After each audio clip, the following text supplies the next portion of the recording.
Good morning from Smith School of Business at Queen's University here in Kingston, Ontario.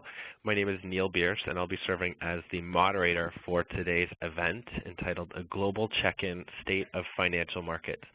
Now, today's event is very special. It's something we've been really excited about for a number of years now, and I imagine this will be the first of many events that we will conduct like this.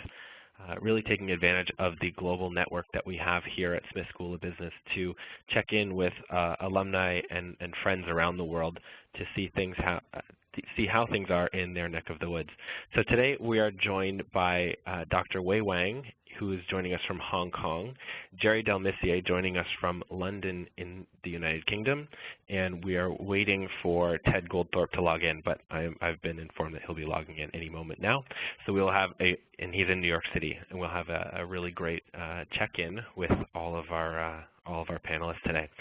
I will do my best to get out of the way as quickly as possible to get through some of the early housekeeping and also do some various introductions. And then following that, we will hear from our speakers and we'll get to the Q&A as quickly as we can. So today's presentation will be available on demand. We record each of our webinars using our Smith School of Business Insight platform, and each of these presentations will be presented on the website in their full entirety as you see them, with slides and voice, available as a YouTube video that you can view from any device for on-demand viewing. So if you have a colleague that you'd like to send a link to, please feel free to, and if you'd like to catch up later, because I'm sure we're going to have a lot of insights today, then we will be sending out a link to view that presentation in a few days' time once we're finished processing the recording. Secondly, I can't tell you how often we receive requests to ask permission as to whether someone is allowed to share their invitations to these events with a friend or a colleague. By all means, absolutely. And if you'd like, you can also let your colleagues, friends, loved ones know that they can sign up to receive notifications for future Smith School of Business Insight events simply by visiting ssb.ca/webinars. Very easy form, and you'll be the first to know about upcoming events and white papers and great articles that we have on our Smith School of Business Insight platform. We'll be having, I would imagine, a very in-depth and interactive Q&A session today. Please feel free to ask questions of any of our speakers, but direct them to myself, Neil Bierce, moderator of the event, using the Q&A panel on the right side of your Event Center window. I'll be triaging questions from here in Kingston and then distributing them as appropriate to our speakers to answer as best they can. With that, I'm going to introduce all three of our speakers before we get started, and then we will pass things not just around the table, but around the world as we progress through the session today. First, joining us from Hong Kong is Dr. Wei Wang, an Associate Professor and Distinguished Faculty Fellow of Finance here at Smith School of Business. He's also the director of our Queen's Master of Finance Beijing program, a partnership with Renmin University. His research interests are in bankruptcy, restructuring, creditor control rights, distressed investing, corporate governance, and behavioral finance. His research articles have been published in top finance journals such as the Journal of Finance, the Journal of Financial and Quantitative Analysis, and featured in various media such as the Wall Street Journal, Dow Jones Newswires, South China Morning Post, the Globe and Mail, and more. He received his PhD in finance from Queen's University, an MA in economics from the University of Liverpool, and a Bachelor of Civil Engineering and Urban Planning from Northwest University in China. He's worked in commodity derivative trading and financial engineering, and he joins us today from Hong Kong University, where he's currently enjoying a one-year stay as a visiting associate professor of science and technology. We'll also hear from Jerry Delmessier.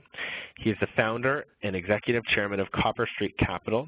He's also former chief operating officer of Barclays Bank and was a member of the bank's executive committee. He served as chairman of the execution and operating committee and was a member of its treasury, governance, and control committees.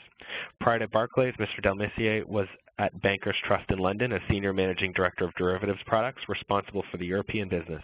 Previous to that, he was based in Toronto, Canada, responsible for the Canadian dollar interest rate derivatives business, and before Bankers Trust, he worked for Bank of Nova Scotia. He is a past chairman of the Board of Securities Industry and Financial Markets Association and served on the boards of the Global Financial Markets Association and the International Swaps and Derivatives Association. He currently serves on the boards of Room to Read, the Metropolitan Opera in New York, and the Maple Leaf Trust in London, and is a fellow of the Sutton Trust in London. He graduated with a BSc in Chemical Engineering and later earned his Queen's MBA. And he is a past member of the Queen's University Board of Trustees and now serves on our Smith School of Business Advisory Board and currently serves as chairman of our fundraising campaign. And last but not least, we have Ted Goldthorpe. He is president of Apollo Investment Corporation, chief investment officer of Apollo Investment Management, and global co-head of direct origination. He joined Apollo in April 2012 and oversees the opportunistic credit platform within Apollo Management. Previous to that, he was employed by Goldman Sachs for 13 years. He most recently ran the Bank Loan Distressed Investing Desk, and prior to that was managing director in the Special Situations Group, running both their middle market private equity business and the Canadian businesses. Prior to that, Mr. Goldthorpe worked in the high yield distressed business, the merchant banking division, and the investment banking division. He received a BA in Commerce from Smith School of Business at Queen's University and currently serves on our global advisory board here at the Business School. He is also the chairman of the Young Fellowship of the Duke of Edinburgh's Award. So with that, we are going to pass things literally across the globe to Dr. Wei Wang in Hong Kong. So over to you, Wei. All right, thank you, Neil, for your introduction. 11 p.m. here, good evening, 12-hour difference here. And today, I'd like to talk about China's transition to the market-based economy. As you know, China has been getting a lot of attention from the investor community around the globe, and it's very important to understand the special features of China's market-based economy and its financial system. So today, for my talk, I'm going to cover three issues here. So first of all, I'd like to talk about the brief history of China's transition to a market-based economy, and then I'll talk about three unique features of China's market-based economy and financial system. And in the end, I'll talk about recent policy directions and also provide some policy forecasts for the next 3 to 5 years. China is the second largest economy in the world. China's more than $10 trillion GDP accounts for 70% of world GDP today. And China is also the third largest trading partner of Canada and US. And its ability to sustain a high single-digit or even double-digit annual growth rate for 3 decades, surpassing all emerging economies, is truly an economic miracle. One important driver for China's transition, for China's growth, is the transition from a plant-based economy to a market-based economy. The rapid economic growth happened only after the end of the Cultural Revolution. China's economic growth has been fueled by FDI and exports in the 80s and 90s. Manufacturing was the sector of government focus. Since the early 2000s, the Chinese government started to emphasize the importance of boosting domestic demand and services industry in general. Its goal is to transform itself from a manufacturing-based economy to a service-based economy. So China accelerated the development of credit markets for both corporations and consumers. As a result, and real estate development became one of the major drivers for economic growth. Associated with this is a fast appreciation of asset prices and a sharp increase in leverage.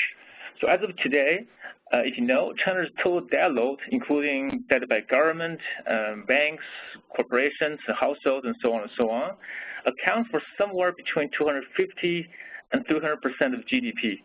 That's a figure much higher than that of other developing economies and the most advanced economies.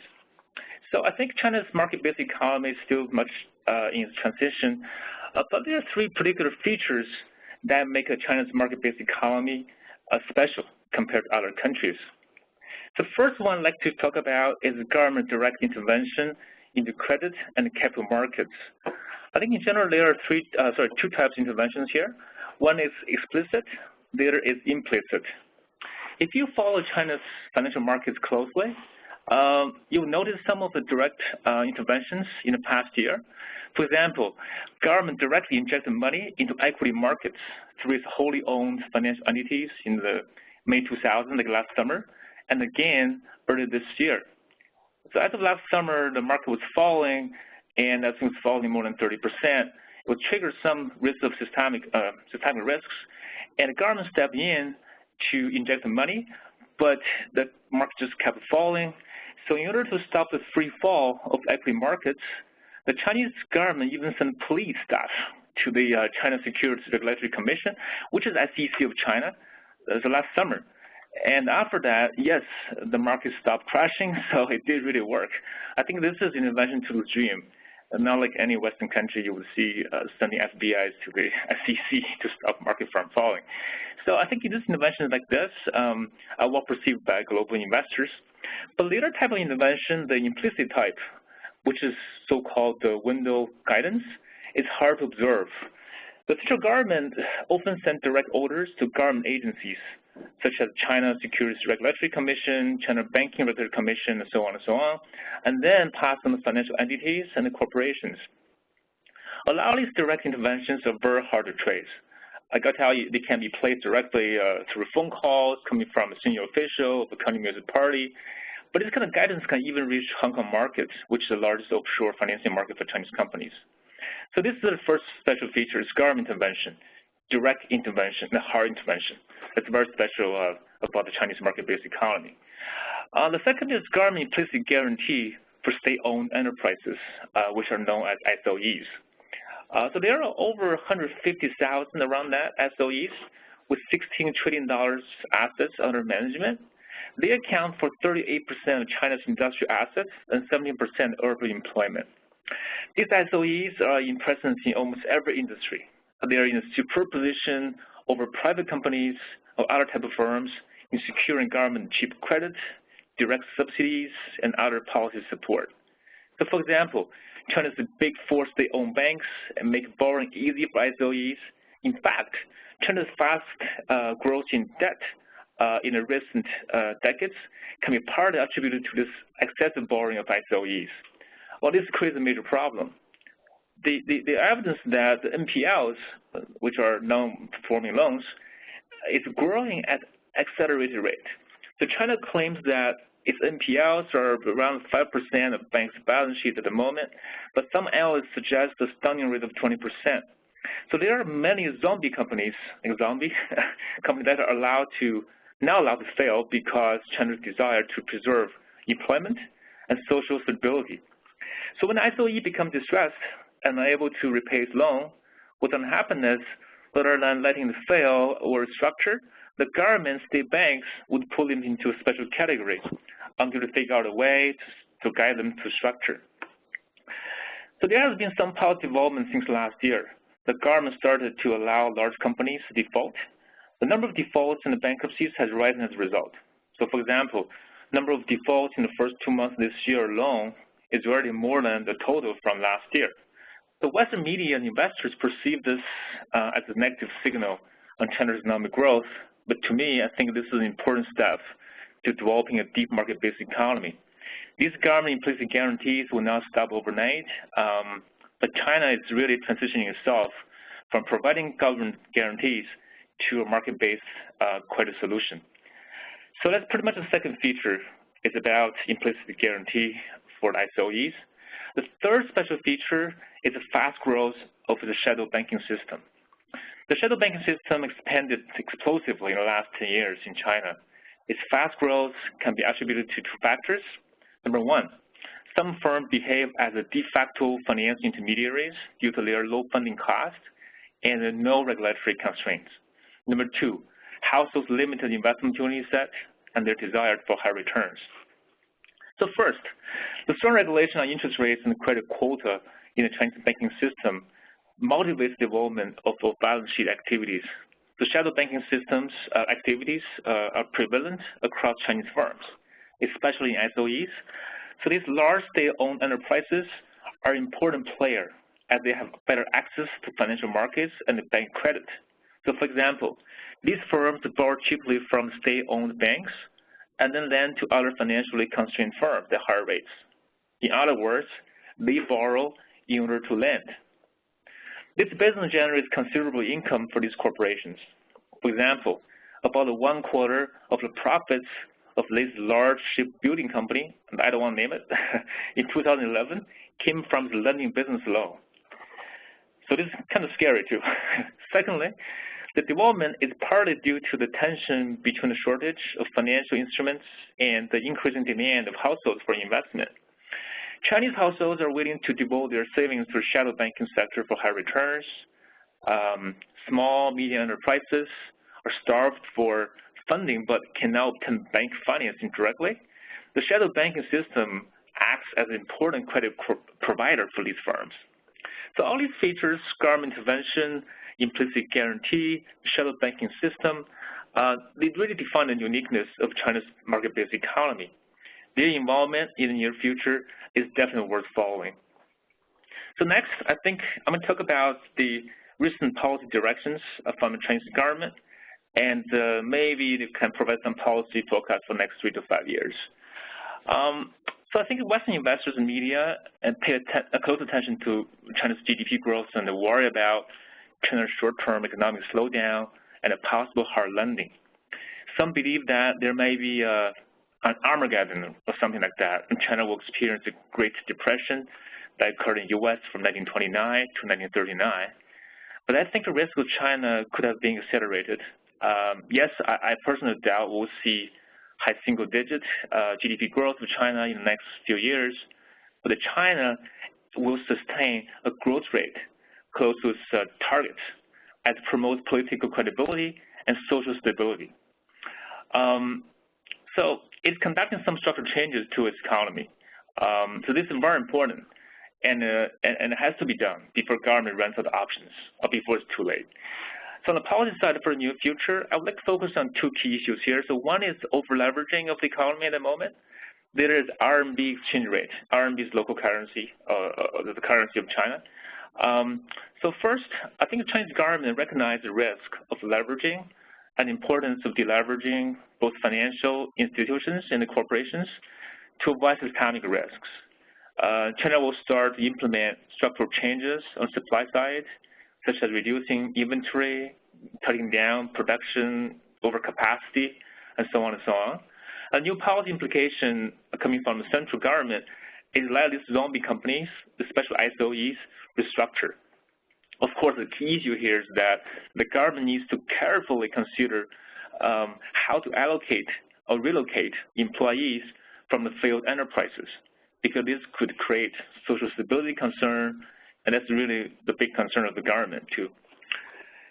Secondly, the Chinese implicit policy on currency exchange is to adjust RMB exchange rate against other currencies based on market dynamics, like demand supply. Central policy stabilize the exchange rate of RMB versus US dollar to ensure capital stays onshore. Even though RMB is really depreciating against a basket of currencies because US dollar has been depreciating, but RMB has been quite stable against US dollar in the last few months. But the fact is, there have been large capital outflows last year, given the fear of depreciation of Chinese currency.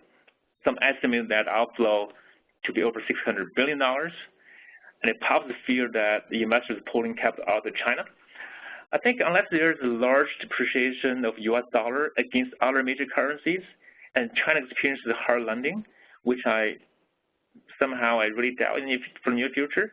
With China's tight regulation and its intention to peg the US dollar, I think we will probably now see a large depreciation of RMB against the dollar in the very near future. So I think that's pretty much what I'd like to talk about today on China's market-based economy, and I really hope it's informative and useful to attendees today. So yeah, so Neil, back to you. Wonderful. Thank you, Wei. It was great to hear your opinions from Hong Kong, and I'm sure we'll hear more from you in the Q&A section. Just a note for everyone who's on the call today, I've had a few individuals note that the slides aren't progressing, and just to aid in the logistics of today's event and really encourage more of a free-form discussion, especially as we get to our Q&A session, the slides that you'll see on the screen are largely just topic slides that are there to guide the discussion and give an overarching view of the points. And you'll see that on our next slide as we move things literally around the world to Jerry Delmessier joining us from London. Line's open. Neil, thank you very much. And good afternoon, good morning, good evening to all of you. I want to pick up a little bit where Wei left off.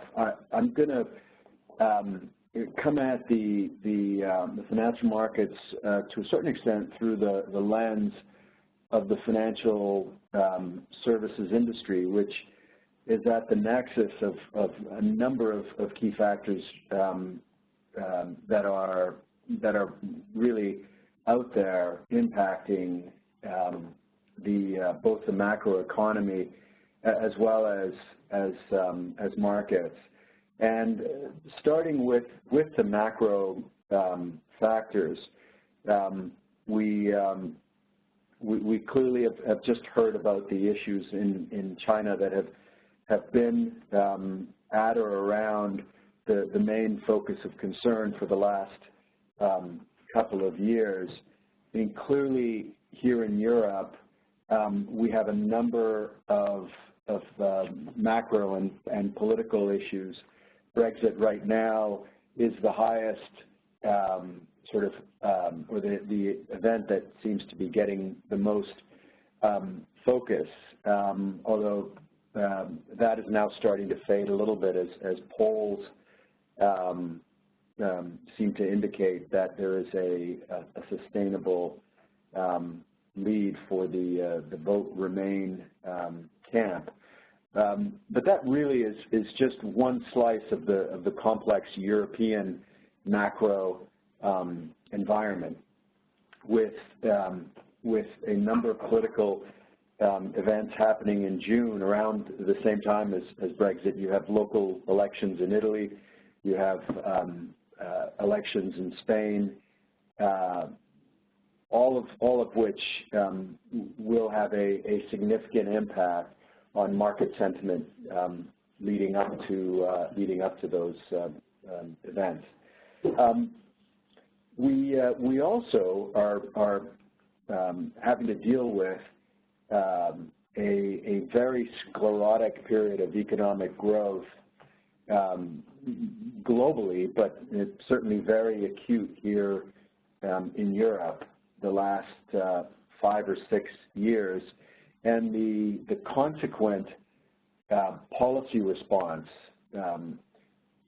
unprecedented monetary easing and intervention, negative interest rates, zero interest rates, the impact that is having is making it very difficult for markets to achieve any sort of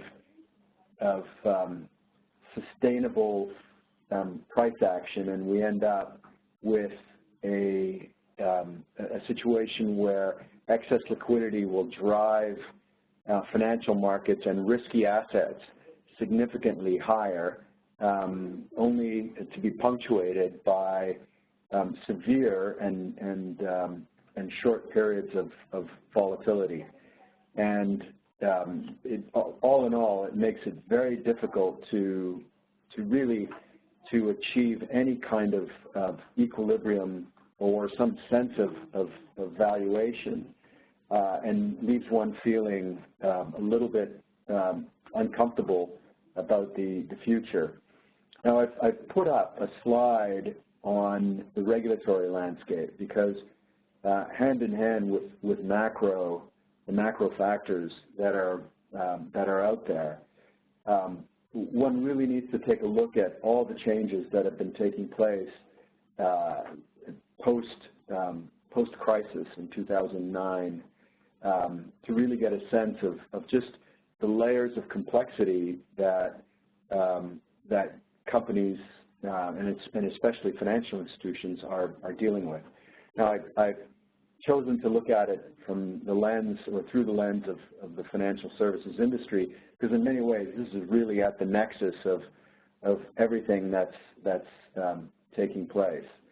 So if you look at the slide, you'll see we've had a number of global initiatives via the BIS and various other multinational organizations.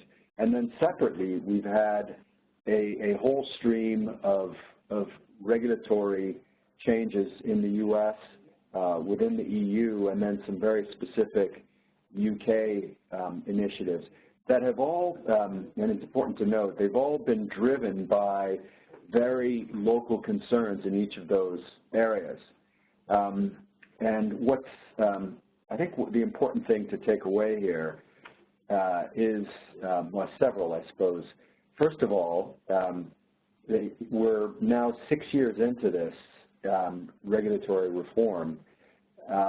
You'll see an extraordinary amount of change affecting the regulation, not just of institutions, but of financial markets themselves. And in quite a few of these cases, we are still some way away from understanding what the end state will be, much less in a position to really understand how quickly and how easily the markets and market participants will be able to adjust to this new regime. Since 2010, we've had over $400 billion of loss-bearing capital raised by the industry. Now that's a combination of common equity as well as other hybrid securities that would count towards overall capital levels. And we would expect that over the next 3 years, we're going to need to see close to $200 billion more of capital being raised. So when you sort of look at all of those factors, the combination of sluggish earnings, sluggish economic growth, deteriorating fiscal conditions, unprecedented monetary interventions, and at the same time, a significantly more complex environment, it's unsurprising that some of the consequences of these factors, namely a credit transition mechanism that isn't functioning as well as the economy needs, response from rate policies, trying to deal with specific issues, but having all sorts of unintended consequences. And as you look forward, it's very hard to feel particularly good about the state of the market, certainly in Europe. Clearly, the growth in the U.S. and the ability of the U.S. economy to move forward at a more consistent pace, albeit below levels that we've been used to in the past with economic recoveries, are sort of pointing the way forward. I mean, the reality is that over here in Europe, the best thing that you can say is that nothing bad will really happen. And I think the markets, certainly on from the perspective of the foreseeable future, are likely to look like what we've seen in the past. So, very much liquidity-driven rallies and very acute corrections, often driven by political events, or in fact even just some of the weak economic growth. So I wish we had much better news to report from this side of the world, but it appears it's going to be more of the same.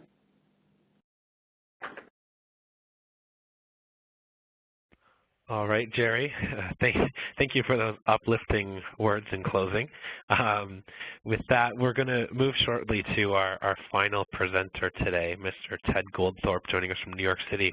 But before I do, I want to encourage everyone to pass questions along. We're rapidly approaching our Q&A session that we'll be having following Mr. Goldthorpe's comments.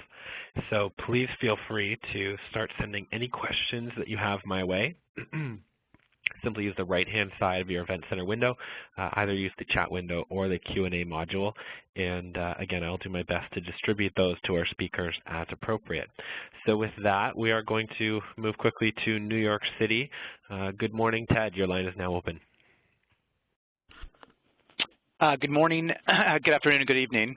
So I'll follow on those. I'm much more micro-oriented, and my comments will be directed that way. But I think, my comments are really going to be around what is all this regulatory change and all these things that are happening in China.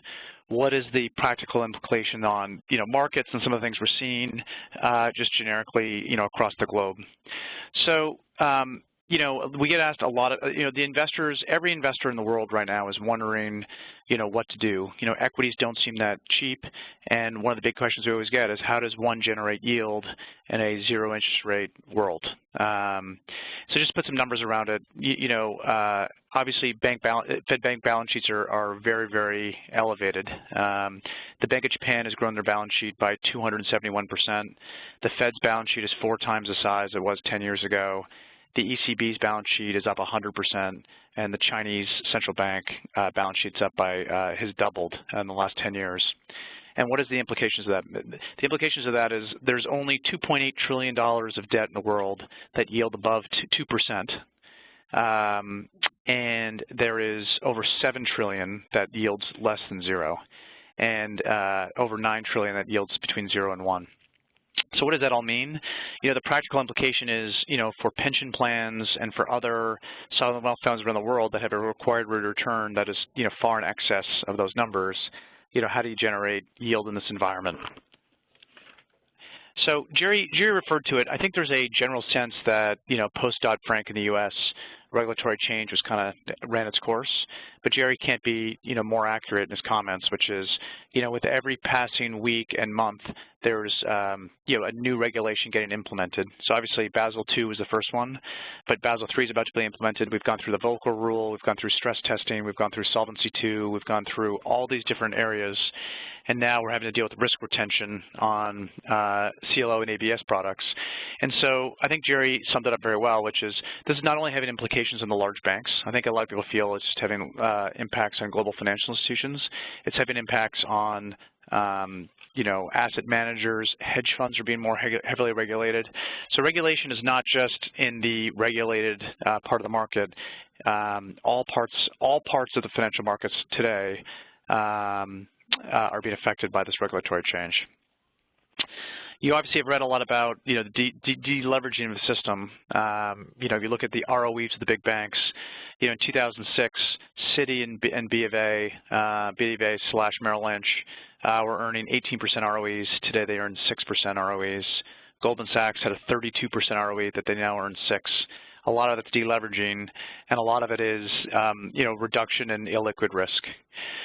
So where's the opportunity? The spread between liquid and illiquid risk is very high.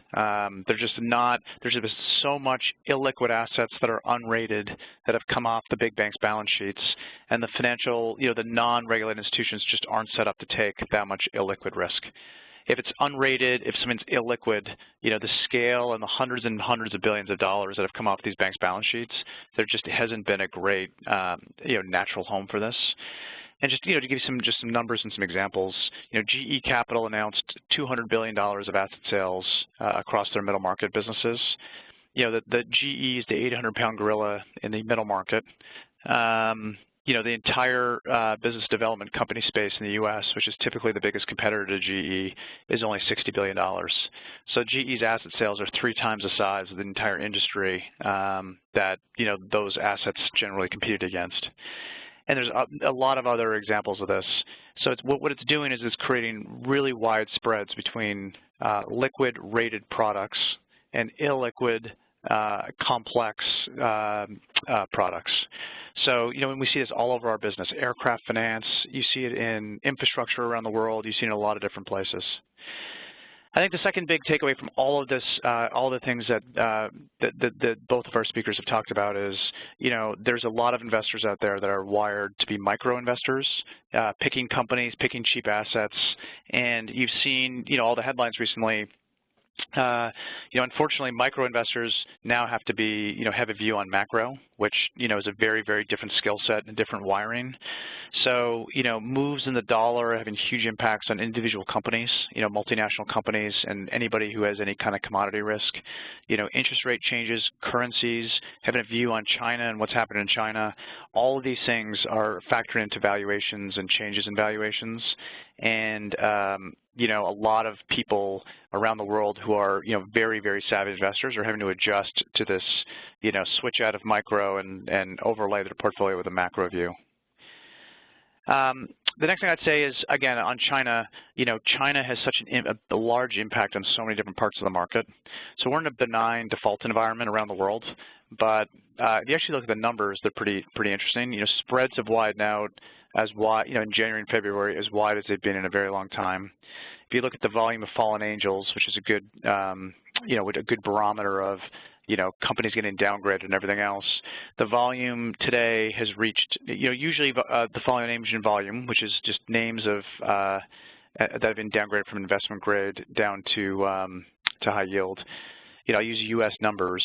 Typically these range from $50 to $100 million in a given year. Last year we had over $200 billion. And this year, if you look at the watch list, it's over $235 billion. And the peak of all time was 2008 with 227. So despite the fact that you're not in a 2008 environment, and despite the fact that the economy is doing fine, like we're not in a recession, there's still a lot of pain that's being felt by individual sectors, particularly those who are levered to China. So obviously commodities are the obvious one, but there's some less obvious ones that are having issues. And the last thing I'll say is, again, going back to something that Jerry said earlier, and just it feeds into this theme, is there is a commonly held view that, a lot of the banks have cleaned up their balance sheets and, they're ready kind of for the next, what comes next. If you actually look at European banks and you look at their non-core asset holdings, they really are unchanged since 2012. So as they've sold assets, new assets have come on, and as new regulation has been implemented, this has created, more non-core assets. So the total non-core assets in Europe today on banks' balance sheets is about 2.3 trillion. The peak was 2.5 trillion in 2012. So even though banks have sold things, they've raised equity and done other things to kind of protect their balance sheets, the amount of non-core assets still on European banks' balance sheets is still massive. So I think I'll stop there. I just wanted to kind of tie together the Chinese and overall regulatory comments together and just frame some numbers around some individual opportunities. Wonderful. Thank you, Ted, and thank you to everyone so far who has submitted a question. Please feel free to continue using the question and answer module on the right-hand side of your window to submit questions as we progress through the Q&A. What I'm going to do now for each of our panelists, I'm going to open up the audio for everyone. I will initially address the question to one of you, and then following that individual's comments, I would welcome either of the other two panelists to jump in and add any color that they'd wish. So the first question is for Wei in Hong Kong. Could you please address the issue of outflow of wealth from China, in particular to Canada? The question being that we often hear about increased regulations to curb the outflow. Is this a realistic possibility? Yeah, thanks, Neil. That's a really good question. I think if you look at the history, I guess also recent anti-corruption and the whole act that was promoted by President Xi Jinping. I think the capital outflow, especially from China to Canada, was probably related to a few motives. One is one probably the most important one will be the political instability. I think households and the investors worry about the political instability of China, and they would like to relocate capital outside China. And also sometimes you look at the availability of investment tools in China, they're quite limited. So sometimes, these even rich investors and financial institutions and so on, they would like to allocate capital out of the country to look for products with better yield. So I think the capital flow from China to Canada, it's a concern, but China, as I said before, has a very strong regulation, and they can do anything, I would say probably most likely successfully, to stop the capital outflow. They have a lot of regulations in place, and the regulation is pretty tight. So I'm personally am not too worried about the big capital outflow because the China's commitment to keep its currency on one hand flow, but on the other hand to peg the currency against the U.S. dollar. I think with that commitment, I think they're going to try everything they can to do that to increase the credibility of the government. And so that's pretty much what I'm thinking right now. Yeah. All right. Anyone else want to chime in on that one? No? All right. Our next question will be addressed to Jerry in London, who's right in the center of it all. What will the impact of Brexit be on the global economy? Well, so it's a good, obviously a very timely and good question. As I've mentioned, I think the actual outcome is likely to be remain, but a lot can happen in the almost month that we still have. I think ironically the biggest impact of a Brexit vote would actually be on the EU and less on the UK. And there's a lot of rhetoric back and forth between the two sides. The reality is nothing would happen on day one, and you'd have a prolonged period of negotiation where it would likely be in everyone's interest to sort of minimize the ultimate impact on the economy. Now, you're very likely to have heated rhetoric from politicians in the event of a Brexit vote, and so you'll undoubtedly have some volatility. The reason I say there's the biggest impact on Europe is sort of the potential forces that are unleashed in other countries, and the tenuous position that the European economies find themselves in. You look at a country like Europe, which really hasn't grown, since the late 1990s, is stuck within the confines of an uncompetitive currency, given the development of their economy, has not really structurally reformed in a meaningful way, and does that lead to, is that a boost for alternative political parties that are agitating for a sort of a made in Italy solution? And you have the same thing elsewhere on the continent. And I think you could, in the same way that, for those of you that are old enough to remember the Danish rejection of the Maastricht Treaty in 1992, and the period of volatility that ushered in all across Europe, you could actually have a similar effect in Europe if Brexit, if the vote is for Brexit. Clearly, a Europe that stumbles is not good for the rest of the global economy, and undoubtedly, that will have an impact on global markets. And you can paint, low probability extreme scenarios, but they're out there, and one has to be conscious of them. So our next question, it would be to Ted in New York, who again is right in the center of this question. Perhaps you could give your take on the potential impact of the outcome of this year's U.S. election on the financial markets. Yeah, I think it's very, I think the answer to that is very unclear. I mean, typically markets don't perform well between a period of time like now and the election, just because, you know, nothing's going to happen. Not a lot of important stuff's going to happen in government, and any uncertainty is bad.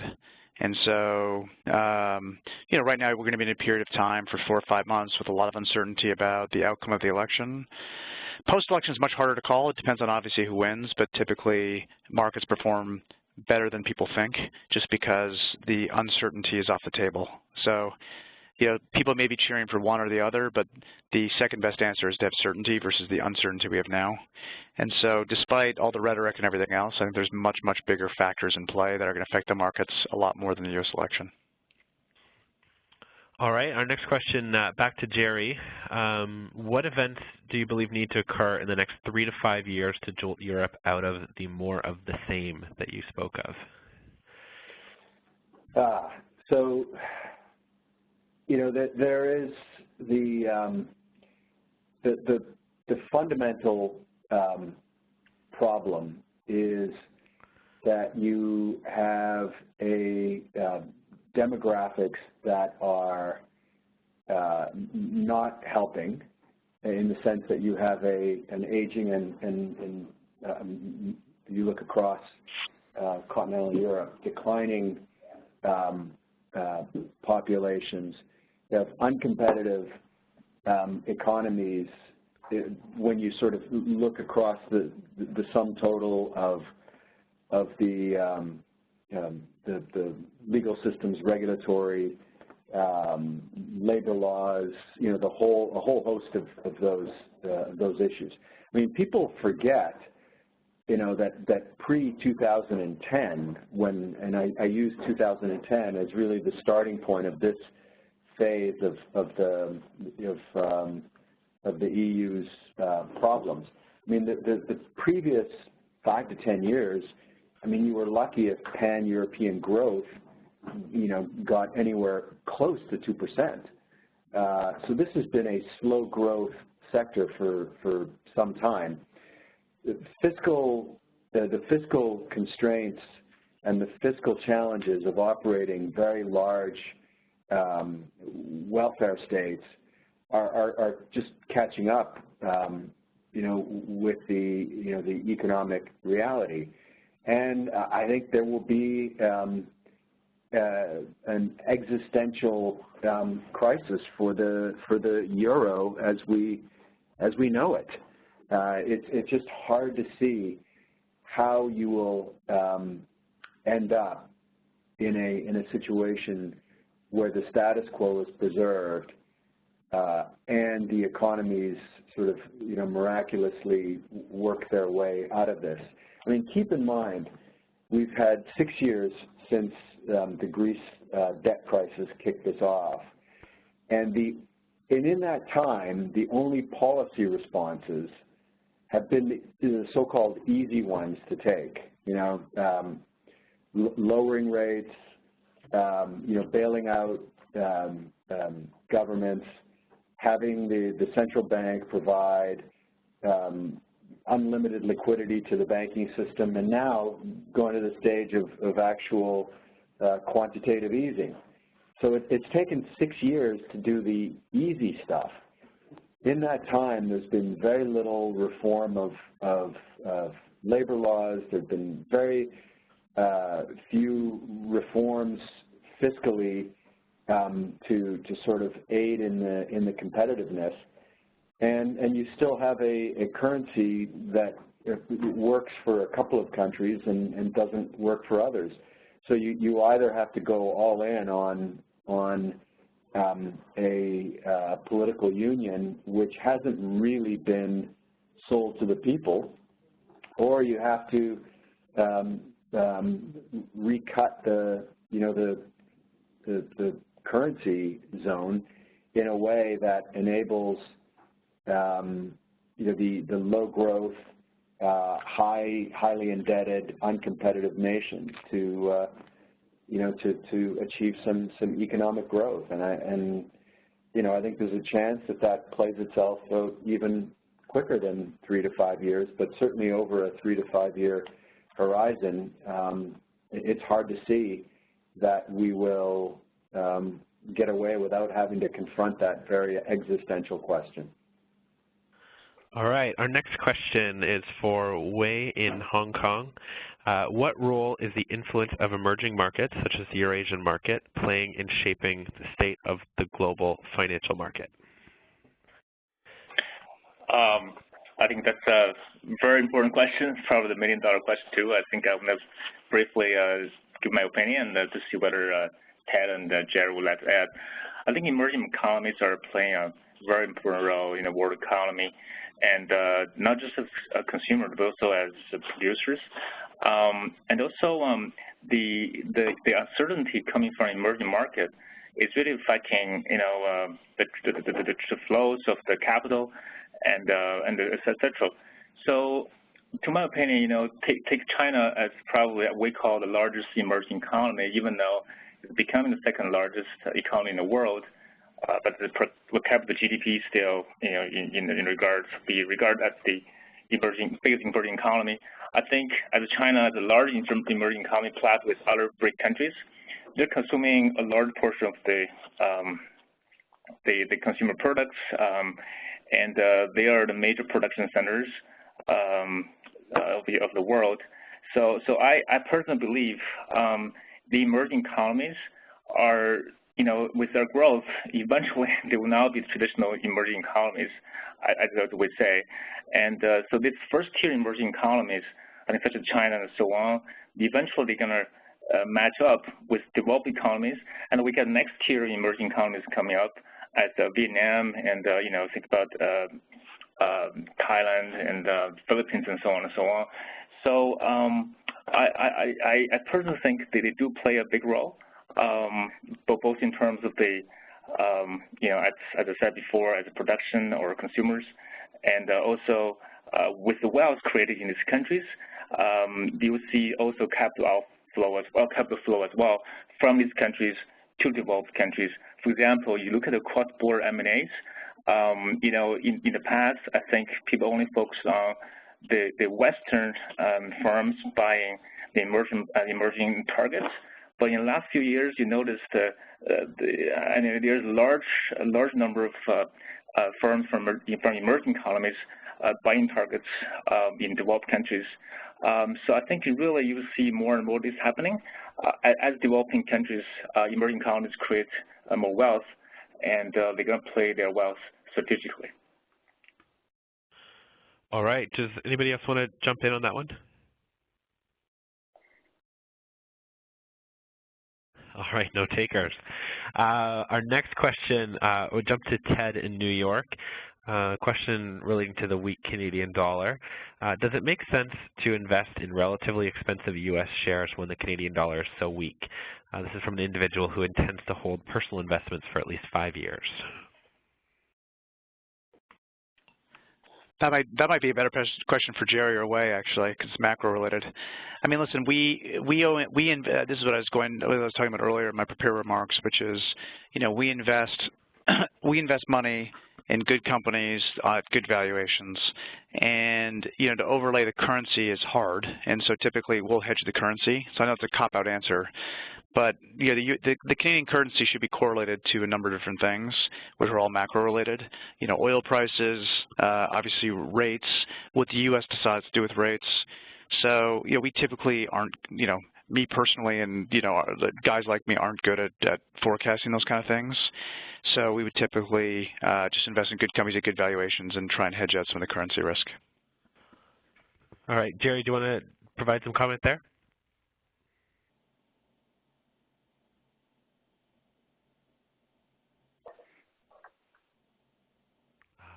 Wei, do you have a sense of investing in U.S. shares while the Canadian dollar is weak? Yeah, I do. As mentioned by Ted, the Canadian dollar, the exchange rate between Canadian and U.S. dollars is tied to a number of factors, as said before, energy prices, the commodity prices, and so on. So exchange rate is really hard to predict unless you really have a good sense of the energy market and also the commodity market.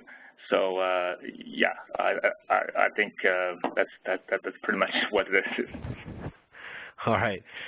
Let's do one more question. I know we have a bunch more coming in here, but again, if we get questions that don't get answered, we often use these for shaping future events. So our final question of the day is for Ted in New York. Where would pension funds be looking now that fixed income is not yielding much, and what would the impact be on that sector? Yeah, I think broadly speaking, and every fund has different mandates and different considerations. But I think you can only allocate so much of your money into equities, and you need to have current income and fixed income coming into portfolios.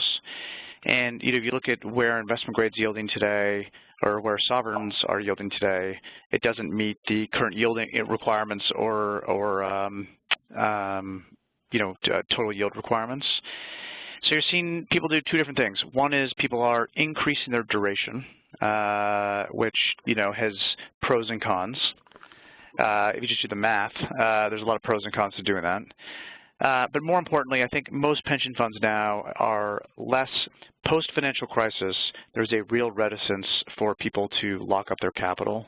They would not want to provide 1, 2, 3-year lockups, just given what happened during the financial crisis, and people are unable to get money out of their different investments. I think you have a lot more willingness to lock up your capital today that allows you to take advantage of some of this illiquidity premium that I talked about earlier. So pension funds are allocating a lot more money today to things like private lending, more yieldy kind of illiquid accounts, because the one theme that nobody talks about on the asset management side is almost as important as what you're investing on the asset side is how your liabilities are structured.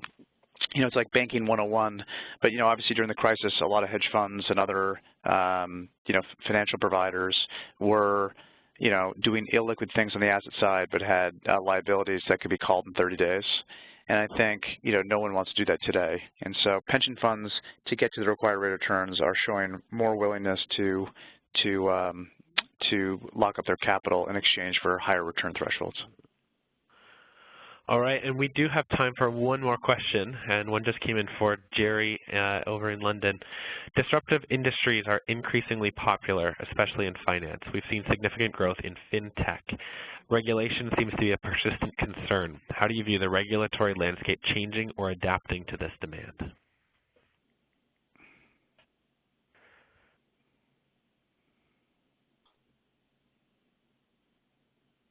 Jerry, are you there? We seem to have lost the line. Do either of our other panelists want to jump in and answer that question, or should we wrap things up? I mean, this is a huge topic of discussion in the U.S. I mean, obviously there's a lot of headlines about a number of fintech companies who grew very quickly, had valuations that were akin to tech companies, although they were finance companies. And obviously, if you backtest history, those companies, typically financial institutions who grow very quickly will always have, hit speed bumps along the way. But there's no doubt that fintech is here to stay. Obviously it started with payments and other things, 20 years ago. A huge fintech area right now, which people don't really think of as fintech, is cybersecurity. It's the #1 topic on a lot of financial companies' minds. I mean, the statistics around the amount of hacks and everything else that even low-level companies are getting is just staggering. But, in the fintech space, obviously there's been a lot of disruptors, both in Europe and the U.S., I can't speak to Asia, that, are providing products that were traditionally provided by regulated institutions or banks, and have built great systems, great platforms, and are definitely being disruptive. So a lot of people are taking notice. A lot of people are looking at these peer-to-peer lending networks. And, the data remains to be seen. We have limited historical data on how these assets perform in periods of crisis and recession. And so if they act like normal unsecured credit card debt or other akin products, some of these things look really, really interesting. But again, the amount of data, a lot of these products have not been tested through a real recession. Fabulous. Thank you, Ted, for jumping in. And with that, we are going to wrap things up today. I am greatly appreciative of the time from Jerry, Ted, and Wei from joining us at all hours of the day. And thank you to everyone for joining us on the session.